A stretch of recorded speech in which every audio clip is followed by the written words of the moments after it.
Electric Light Orchestra, ELO, was formed in 1970 by Lynne, Roy Wood, and Bev Bevan in Birmingham, England. The band's concept was to create modern rock and pop songs with classical overtones, inspired by the Beatles' use of orchestral elements.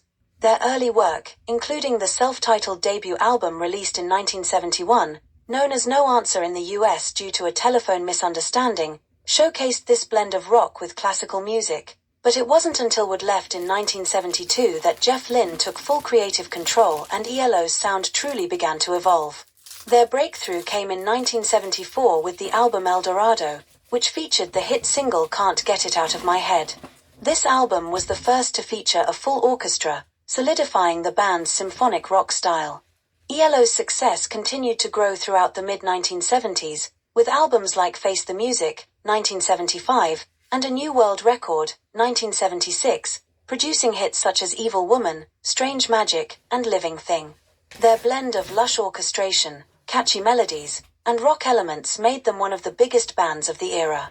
The band's most successful period was from 1977 to 1981, starting with the double album Out of the Blue, which included the iconic hits Turn to Stone, Sweet Talking Woman, and Mr. Blue Sky.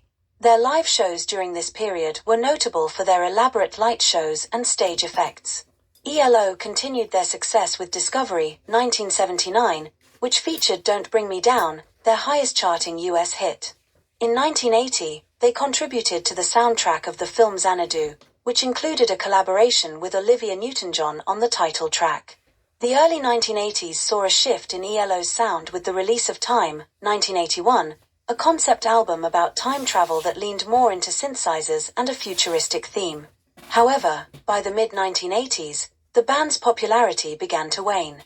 Their final album of the classic era, Balance of Power, 1986, was released as internal tensions grew, leading to the band's dissolution in 1986. ELO experienced a resurgence in the early 2000s when Lynne reformed the band under the name Lynne's ELO. The comeback album Zoom, 2001, was followed by a successful world tour and later albums like Alone in the Universe, 2015, and From Out of Nowhere, 2019, which received critical acclaim.